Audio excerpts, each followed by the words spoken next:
হ্যাঁ 1 2 3 বলুন। হ্যাঁ আমরা মাননীয় চেয়ারম্যান মহোদয়ের সাথে সাক্ষাৎ করতে যাই। চেয়ারম্যান মহোদয় মিটিংয়ের মধ্যে আমাদেরকে ডাকছে।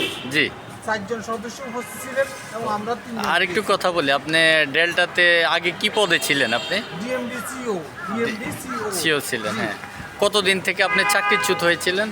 2 বছর উপরে। 2 বছরের উপরে। এই 2 বছর থেকে আপনাদের এখানে আসা যাওয়া কতদিন? অনেকবার আসা যাওয়া হয়েছে। অনেকবার।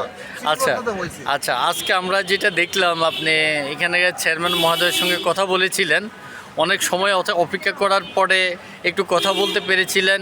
উনি আপনাদেরকে কি আশ্বাস দিল এবং আশ্বাসের বাণী যদি সমাধান না হয় আপনাদের করণীয় স্টেপগুলো আমাদেরকে তুলে ধরুন। উনি যেটা বলছেন আমাদেরকে আইনগত ব্যবস্থা করার জন্য, লেবার করে যাওয়ার জন্য। হ্যাঁ লেবার করে যাওয়া হলে সেখানে যাওয়া সহজতা উনি করবেন। হ্যাঁ লেবার করে আমাদের সবাইকে একাত্রে যাওয়ার জন্য বলছে উনি। হ্যাঁ বলছি ঈদের আইন নাকি আমাদের কিছু করার নেই, যার কারণে লেবার করে যাওয়ার জন্য পরামর্শ দিয়েছে। বলি ঈদের আইনে কিছু করার নেই, ব্যাপারটা এরকম না। ওনারা আমরা যে অভিযোগগুলো দিয়েছি জি সেগুলো পর্যালোচনা করছে। জি। আইনের আওতায় যেগুলো থাকবে সেই ব্যবস্থাগুলো ওনারা আজকেও মিটিং করেছে, জি। সবগুলো নিয়ে বসে তারা একটা ডিসিশনে পৌঁছাবে জি। যে তাদের যদি কিছু করার থাকে তারা সেটা করবে। আর আমাদের যাদের টার্মিনেট করেছেন তাদের জন্য শ্রম আদালতে আপিল করার জন্য বলেছে। জি জি। আচ্ছা, এইটার লোকের কথা, আপনারা যে এই যে ইদরার যে চেয়ারম্যান রয়েছে তার কাছে আপনারা কয়েকবার লিখিত দিয়েছেন এবং উদ্যান উপদেষ্টা বরাবর দিয়েছেন, সেই কপিটাও তাদের কাছে পাঠাইছেন। তারপরও তারা এতদিন কেন তারা এটা তদন্ত করতেছে এটা বললো কেন?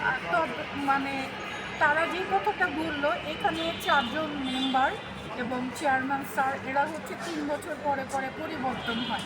তাদের ভাষ্য হচ্ছে 3 বছর আগে যারা ছিল তারা কি করেছে এই দায় তাদের না, এখন তারা এসে কী করবে সেই দায়টা তাদের। তারা আইনের ভিতরে থেকেই যা করার সেটা করতে চাচ্ছে। তারা যেহেতু নতুন, উনি এসছেন সেপ্টেম্বরে, আর 4 জন সদস্য যারা আছেন, সদস্য ছাড়া তো আর উনি কাজ করতে পারেন না। যে 4 জন সদস্য আছে এনারা আসছেন ডিসেম্বরে। সুতরাং প্রিভিয়াস 3 বছরের ইগুলো তাদের বুঝতেও একটু সময় লাগবে, তারা সেই সময়টাই নিয়েছেন, এটা হচ্ছে তাদের ভাষ্য। আর ওনারা যে চিঠি পেয়েছেন সেটা আজকে তারা স্বীকার করেছেন যে আমরা চিঠিগুলো পেয়েছি।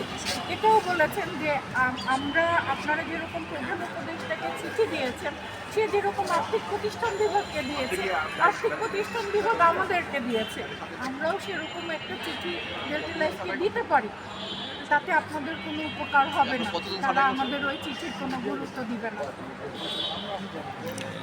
এখন আমরা সবাই মিলে আলোচনায় বসছি, সবাই মিলে আলোচনায়।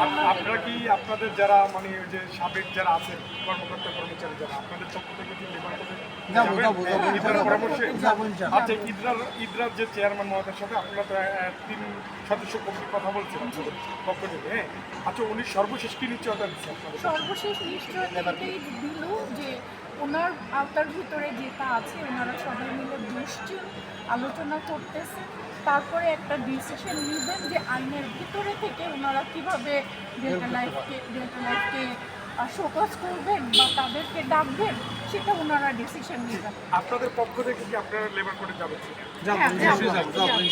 কতদিনের মধ্যে দিবেন? আমরা চেষ্টা করবো যে আজকে তো রবিবার, এই সপ্তাহের মধ্যেই আমরা লেবার করতে যাওয়ার চেষ্টা করব। ঠিক আছে, আপনাদেরকে ধন্যবাদ।